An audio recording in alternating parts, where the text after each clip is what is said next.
Hello friend, welcome back my YouTube channel. In this video we discuss topic that is the spondylotic and spondylolisthesis. ये vertebral column का series चल रहा है। जो हमारा पिछला वीडियो था उसमें हमने जनरली देखा था कि जो टिपिकल वर्टिब्रा होता है उसका स्ट्रक्चर और फंक्शन, उसमें हमने एक पोस्टीरियर एलिमेंट्स में एक पार्ट्स पढ़ा था, that is the pars interarticularis. I hope कि आप सभी को याद होगा। So generally pars interarticularis क्या था, हमारा जो सुपीरियर और इन्फीरियर आर्टिकुलर प्रोसेस होता है उसके बीच का सेंटर का पोर्शन होता है और ये एक लेमिना का ही पोर्शन होता है। अब जनरली क्या होता है कि अगर ये पार्स इंटर आर्टिकुलरिस में फ्रैक्चर हो जाए तो हम इसको कहते हैं स्पॉन्डाइलोटिक। ओके, बहुत इजी है। अगर फ्रैक्चर हो गया तो हम उसको कहते हैं स्पॉन्डाइलोटिक।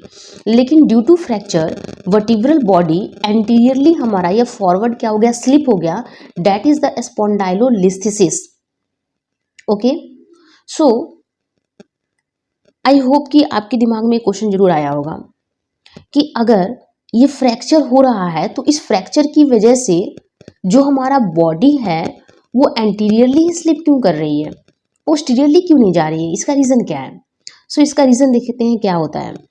जनरली क्या होता है कि जब फ्रैक्चर हुआ, ऐसे हम अगर नॉर्मल पहले समझे तो पार्स इंटर आर्टिकुलरिस का क्या फंक्शन था, फंक्शन क्या था कि ये transverse process, spinous process, okay, उस पर जो फोर्स पड़ रहा है उस फोर्स को ये पेडिकल्स को ट्रांसमिट करती थी। मतलब क्या हो रहा है कि एंटीरियरली फोर्स ट्रांसमिट करने का काम करती थी, ओके, पोस्टीरियरली नहीं जाती थी। तो एक आप तो रीज़न ये समझ सकते हैं कि मान लीजिए पूरा वर्टिब्रल कॉलम है, ओके, यहाँ पे हमें फ्रैक्चर हुआ है, बाकी हमारा जो पूरा जो हमारा कॉलम है वो क्या कर रहा है, एंटीरियरली फोर्स दे रहा है। तो जैसे कि आप समझ सकते हैं कि अगर मान लीजिए यहाँ फ्रैक्चर हो गया हमारा पार्स इंटर आर्टिकुलरिस, तो ये फोर्स को ट्रांसमिट नहीं करेगा, लेकिन बाकी साइड से क्या हो रहा है कि हमारा फोर्स जो है वो एंटीरियरली ही क्या हो रहा है, ट्रांसमिट हो रहा है। तो एक तो ये कॉज हम बोल सकते हैं, ओके, कि एंटीरियरली फोर्स। दूसरा आपका इसका रीज़न ये है, एक मैंने आपको बताया कि एंटीरियरली फोर्स ज़्यादा एग्जिट हो रही है, इस वजह से फॉरवर्ड स्लिप हो रही है। दूसरा मतलब इसका रीज़न पता है क्या है आपका, कि हमारा जो इस फ्रैक्चर की वजह से जो हमारे इसके सराउंडेड में जो लिगामेंट्स होते हैं, यहाँ पे आपका बस एक एंटीरियर लॉन्गिट्यूडनल लिगामेंट होते हैं, लेकिन पोस्टीरियर को सपोर्ट करने के लिए पोस्टीरियरली कुछ स्ट्रक्चर भी होते हैं।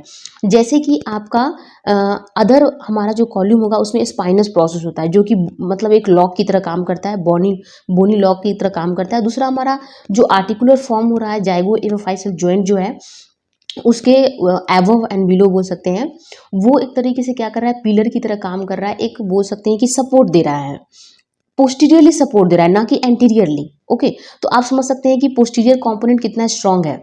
दूसरा इसका एक और रीज़न है, जैसे मैंने आपको बताया कि एंटीरियरली हमारा बस एक लॉन्गिट्यूडनल लिगामेंट है, मतलब एंटीरियर पोर्शन वीक है, लेकिन पोस्टीरियर में क्या है, पोस्टीरियर लॉन्गिट्यूडनल लिगामेंट है आपका, और आपका क्या है, इंटर स्पाइनस लिगामेंट है, इंटर ट्रांसवर्स लिगामेंट है, लिगामेंट फ्लेवम है। मतलब कि समझ रहे हैं कि कितने सारे लिगामेंट है जो इसको पोस्टीरियरली क्या कर रहे हैं, सपोर्ट दे रहे हैं।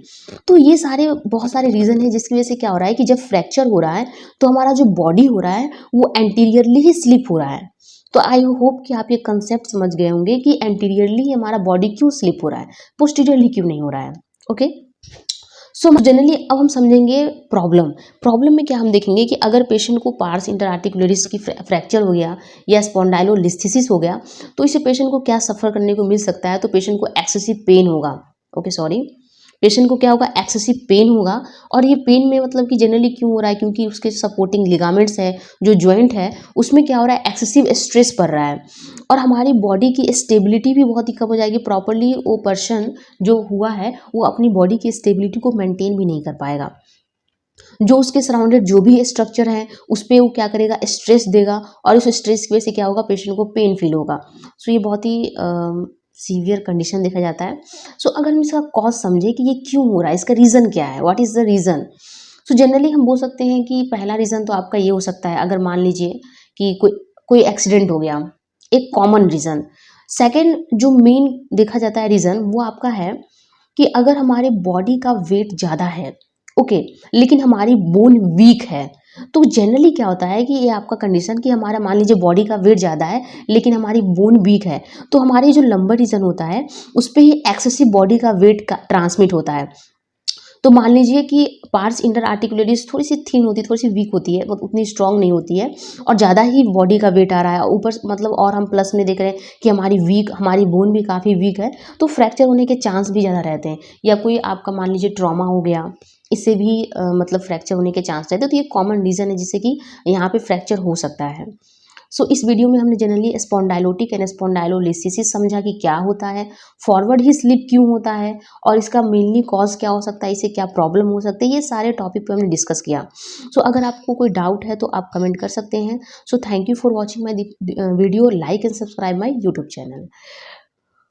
I'll be the last one left when the lights go out. I'm down to one last breath, but